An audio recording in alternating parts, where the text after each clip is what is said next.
Astrology is the myths of the stars and planets, telling the themes and plots of our lives.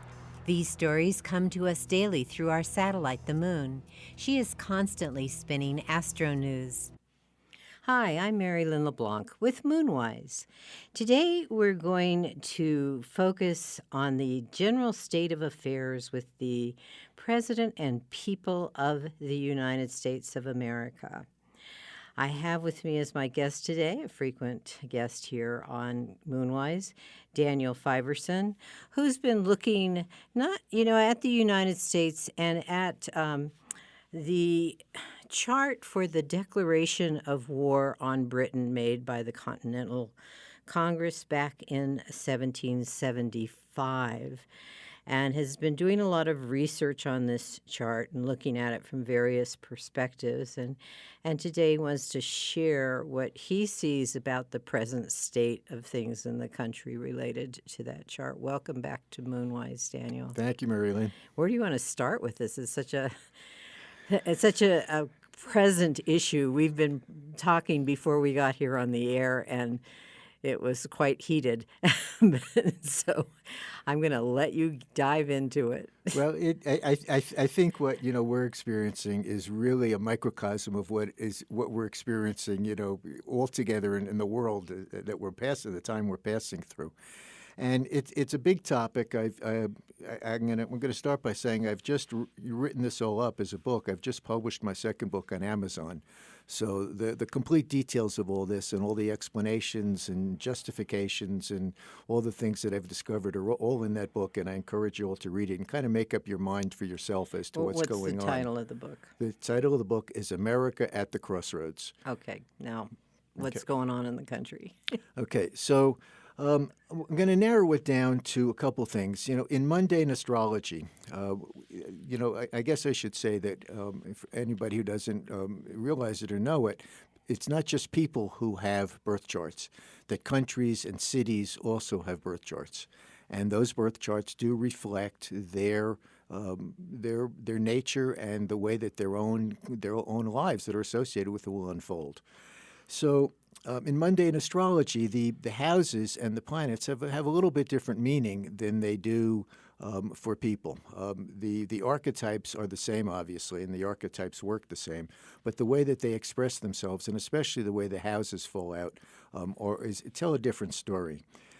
And in the chart that I work with, the sun and moon are really quite prominent in terms of what's happening, because in both cases they represent the presidency, and the moon in general in mundane astrology represents the people at large. And so there's a direct correlation. And I've been working with this chart for a couple of years, and I was actually puzzled for quite a long time as to how the moon could be both the president and the people. And I finally, came to the realization, which was quite simple, and I shocked myself with how simple it was, that the idealism of the country itself, no matter what chart you use, the country has the nodes in Leo and Aquarius is very idealistic. Our founding fathers were certainly pointed towards the age of Enlightenment teachings that were prevalent at their time during their time. And I came to the realization that what they had visualized in terms of the branch of government of the White House, of the presidency, was a man of the people. I don't know how often that's actually been fulfilled in our history. We certainly can't, claim that that's the present case. He's the man of certain people, but he's certainly. We all know that he didn't have the popular vote, and it's been quite some time since a president has had the highest popular vote. But I'll leave that, for another subject. I don't want to digress and go off on that tangent. But I think that's important to realize that that's what's embedded in this chart and what the founders perhaps were hoping to realize. We said we wouldn't go off on that point because this is where I differ dramatically with you, Daniel. So go forward. That's good. So in this chart, the moon's in Libra in the first house. And the transits to it are quite remarkable on November 3rd, 2020. The one that is most striking to me is the very, very close opposition from dwarf planet Eris. And I've spoken about Eris here many, many times. Eris is the bitter pill. She's the Greek goddess of discord and chaos. And whatever she touches really just kind of blows up in your face. There's no other way to describe it. But yet she's really responsible for resolving those circumstances that just did not have any other way to be resolved. And certainly we have to agree that 300 years of slavery and xenophobia and racial and ethnic hatred is something that just has never resolved itself in our country. So that's the first thing in the chart that really jumped out at me. But the other thing that's going on is that there's a quincunx, an inconjunct, a 150-degree aspect from Neptune. And we know that Neptune, besides being the planet of our visions and our connection to the source of all that is, it's also about confusion and deception and things that are hidden and hidden agendas. Neptune in this chart is transiting the sixth house. Sixth house is a crisis area. It's really it's Virgo's realm, regardless of the sign that's on the cusp, and it's really associated with, in evolutionary astrology, with growth through crisis. We grow through crisis. Crisis is really responsible for what propels us forward. And until we confront something and we are in some place where we have a choiceless awareness, we don't change. Mm-hmm. One of the things about that Neptune quincunx, the natal Neptune of this chart of the declaration, that yeah, we're looking at papers here. Based on this chart, it's like the daily lives of the people of the United States do not match the ideals that the revolutionary colonists had in mind right now. Right. That they may have come into shape, but they're not there. Right. No, I agree 100%. If we read the Declaration of Independence, we read the Constitution, we read about how it's all about equality, and it's all about the life, liberty, and the pursuit of happiness. But it's little realized, and this was actually pointed out to me by Tom. The news commentator, Tom. Here? Tom Trowbridge? A news commentator? Yeah, not here. Oh, a different Tom. Okay. I'll come back to it. On his book about the Supreme Court. And what he points out is that the Constitution and the Supreme Court cases that have progressed on the basis of the Constitution for the past 250 years have protected the rights of property. And there has never been any document that was really ever enacted that protected the rights of individuals.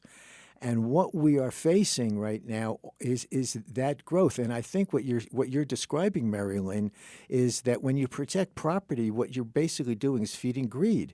You're feeding people's personal ambitions to accumulate as much material as they possibly can at the expense of everybody else or anybody else or any other ethical motivations that they might have. So that's what's happened over the course of time, where we have digressed perhaps from these original ideals that were incipient at the beginning, and we have ended up someplace which is far, far off course. I may have missed something, but I'm puzzled because in the Bill of Rights there are things that talk about the rights of people, not necessarily their property. I mean, there's freedom of speech. That was an amendment. That was not part of the original document. Yes, exactly. But the amendments were put on there, right? But each of those Bill of Rights has also been fought multiple times in the courts. The court system has been necessary in most cases right up to the Supreme Court to actually enforce the Bill of Rights. It's not like they passed the Bill of Rights and all of a sudden everybody said, okay, that's the way it is. It was a street battle, a street fight all along the way. So, in defense of what you were saying, too, you could go to the Second Amendment about guns, and it is like property, and somehow or other that seems to have a stronger sway over people than some of like the right to vote. Even Right, I mean, even exactly. today, this day, we're having to defend the right to vote. The right to vote was neglected. Sure, Yeah. like you pointed out, before we went on air, women and people of color had no vote. So we're People without property. in essence, the Civil Men War even. never ended, and neither did slavery. This is what we're dealing with. This is what we're up against. The good news is that the North Node in the transit chart is trining the Moon, and the North Node it really holds the intentions of what the founders, or maybe what our country as a whole it was inspired to work towards. So there is this traction, to be pulled towards something much greater. And actually, that North Node is pulling towards looking at constitutional rights. Exactly. It's the ninth house, and it's in Gemini. It's looking for practical, rational ways of achieving some of this original intent of our founding fathers. Now, I can't forgive them entirely or assume that they were enlightened individuals, because part of the problem was that even though many of them were Freemasons, who believed in Gnosticism, who believed in direct understanding and realization of God, of Source. It was a very non-religious perspective. Most of them were still slave owners, because the economy of the time demanded it. You could not grow cotton without slaves. It was just that simple. So And make money. You could grow cotton, but you wouldn't be able to. It wouldn't be a large crop, and you probably wouldn't be able to make a living off of it. And the invention of the cotton gin only made it worse. So there were practical necessities that compelled history to move in a certain direction, and most of them were economic. All right. Well, you had mentioned to me, in talking in emailing about this particular topic, that you had some insights on the conditions of the presidency today. What do you say, unless you want to say more about the populace at large? Well, this is also the presidency, because the Moon in this chart rules the 10th house, and in mundane astrology, the 10th house is the king, the president, whoever the governance is. So we're looking at the same influences on both the people and the president at the same time. Okay, let's stop there and go to the Moon Minute and then come back. I wasn't watching the time. Sorry about that. Right. Folks, you're listening to Moonwise here on KSFR with my guest, Daniel Fiverson, and myself, Mary Lynn LeBlanc. And some of you may be streaming on the web at ksfr.org, where you can always listen to podcasts of this and other shows under the program tab.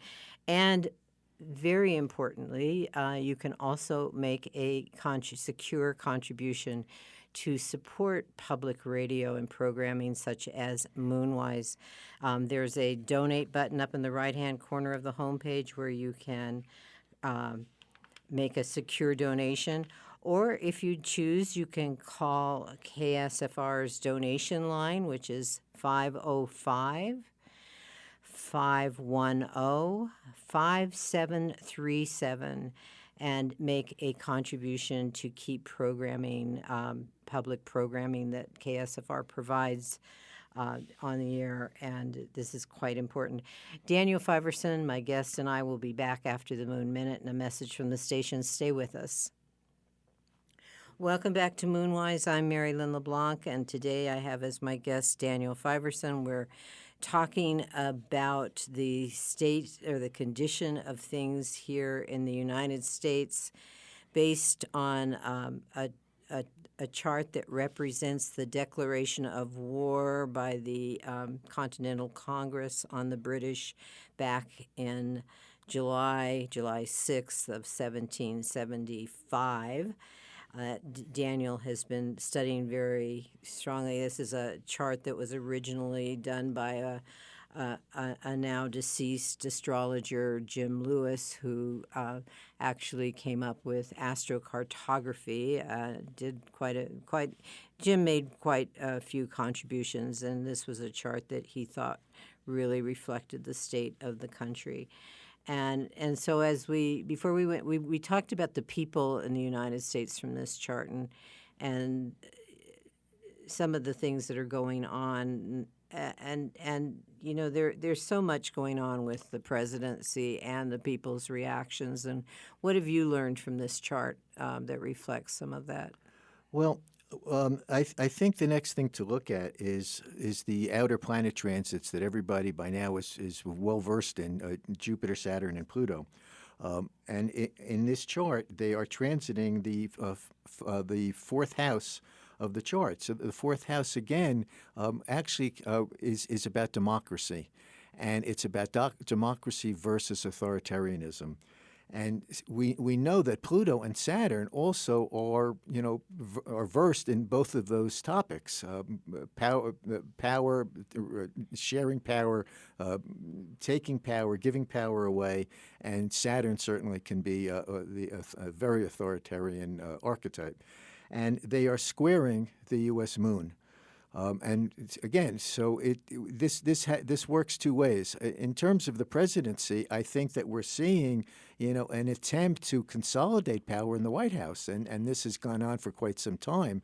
And I think all of our concerns are that, God forbid he should be reelected, that consolidation of power will go, to some place that we never could have imagined. But it also represents the unfolding of a new cycle. We're looking at a 30-year cycle here that's unfolding. And in terms of the people, What's the cycle about? Saturn and Pluto. The conjunction of Oh, Saturn. it's okay. It's a little more than 30 years, usually 36, 37. It varies. Roughly. Okay, Yeah, that's why I went 30 years. What's that? I'm No, sorry. it's approximately 30 years. Well, Three this is more decades. than 30. 3 decades plus. Yeah, Okay. yeah. It will quibble over a couple of years, but the point being is that it's also what's happening to the population at large, where we are being activated one way or another. Everybody's choosing sides, and this is part of that growth process, where a part of the reason that we are experiencing the things that we're experiencing is complacency. And we know that there have always been hidden, and they're mostly right-wing organizations that are very organized, but it's the left that's more or less kind of loose and nebulous and loosely organized. And the problem we encountered in 2016 was, I don't like her and I don't like him and I'm not going to vote. And look where that took us. Yeah, well, this stems back definitely to something in the deep psyche of the population of the United States. There was some articles, and I can't remember if it was Atlantic that had something on this, or another journal of sorts recently, in terms of a sense of white superiority. And you mentioned complacency, but it's sort of like America has been, over the years and in certain populations, and especially towards the West, I would say has been more liberal-minded in the country, of inclusiveness, that that immigrants and people of color are equal, and there should not be all these differences, and yet there is this kind of the roots, the territorial roots of the country, especially the southern roots of the country, really still maintain this kind of distinction of superiority. And I think that you can see that in this chart as well. Yeah, I mean, there's more than one kind of segregation, Mary Lynn. There's racial segregation, but there's also economic segregation. And the economic segregation There's also has class segregation. class segregation. Yeah, it's got people living in their mini mansions behind walls, and they really have no connection whatsoever with what's going on outside beyond those walls. And I think in general, Americans are pretty blind to what's happening in the rest of the world. I'm just going to briefly suggest everybody go to Site Santa Fe and see the exhibit that they have up there about the refugees and the mass migrations of people. It's going to wake you up to, if nothing else, make you realize that no matter what we are experiencing here, we have a cakewalk. There are many things going on at once. The other two things that I think are really important and that really ice it for me for this chart is the timing of things, because the only difference between this chart and the 76 charts a year later, the outer planets are all basically in the same place. They're only 1 or 2 degrees ahead a year later. So all that means is that the U.S. Pluto return and the U.S. Neptune opposition are not going to happen in 2022. They're happening right now. And I challenge anybody, ask them to, do you really think that a year from now we're going to experience something even more intense than this? I think so. I think we could. I find it hard to. I think. That I think we could experience a total collapse. Yes, but I think that this is the apex. We're about to pass through the apex of it. What will happen after this is going to be the aftermath. According to this chart, the U.S. Pluto return will occur in February. And we've already had 2 Neptune returns, and the Neptune returns are this clash of beliefs. The last time Neptune opposed Neptune in our country was prior to the Civil War, and here we are again. We're fighting those same battles again. The political polarization has never been this intense, never. So we're passing through a real narrows here that are just incredibly intense, and this chart, in my opinion, really reflects it. Really reflects what's going on. Well, one of the differences, with the outer planets is the house placement is different. Of course, with the Declaration of Independence chart for July 4th, 1776, people have looked at different times of the day, and you could end up with the chart with the very similar house placement. But the majority of astrologers that I've talked to, and I'm not sure if that's a majority of astrologers worldwide, use the Sibley chart, which Dane Rudyard supported, and so just taking Pluto in that chart is in the second house, which really reflects something that has to do with with our resources, our natural resources. And right now, we could talk about the bank system, which has often been talked about in terms of that placement. But also, right now, you look at our natural resources in the West are being consumed by climate disruption. In this chart, Pluto's the ruler of the second house. Yeah, that's true. So that I could see where you're going from, the homes to the Pluto. Right. So there's these strong connections.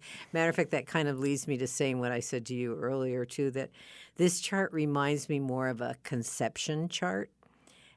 There's an astrologer, A.T. Mann, years ago wrote a whole book about looking 9 months before one was born to a conception chart of the individual. Often, we don't quite know which day, but there are things, that would apply to the person, and he wrote all kinds of things about that. But that's astrology works, so all astrology works. Right, I don't want to say that this chart is the only chart. They're all valid. They're all valid, and they all work. One of these days, I don't have a time yet, but I'd like to talk about the Constitution chart, because to me, that actually, when that was ratified, the United States actually began. And so to me, that chart speaks volumes, although I don't know if anybody has rectified it yet. I have not seen a rectification of it. That's why I've kind of stayed away from it for a while. But Daniel, thank you so much for giving us your insight. You have any last words about this, and maybe you want to mention where people can reach you and your work? You can reach me at my website, 4astrology.com. That's the number 4astrology.com. There's a lot of information about what we have discussed here today. I did a YouTube video just last week that you can watch. It's only 53 minutes long, and as I said, I've just published a book that's the YouTube is more of an abridged version. I like to keep it short, keep everybody's attention span happy. But So they just put Daniel Fiverson. Daniel Fiverson on YouTube. You can find all this. And on my website, you'll also see the links for the book on Amazon. It's a really great read. I think it's an important read. From my perspective, I believe that it's groundbreaking. But I encourage you to read it and make up your own mind and observe and correlate. And that's how we can really determine what's going on. All right. Well, thank you once again for being my guest on Moonwise. And all of you out there, if you would like to reach me, you can always email me at moonwise@ksfr.org. And also you can watch conversations that Michael Bartlett and I have had on YouTube by Googling either my name or Deep Dive with Michael Bartlett and Mary Lynn LeBlanc. Don't forget to support KSFR. Have a great week out there. Coming up next is a Climate One.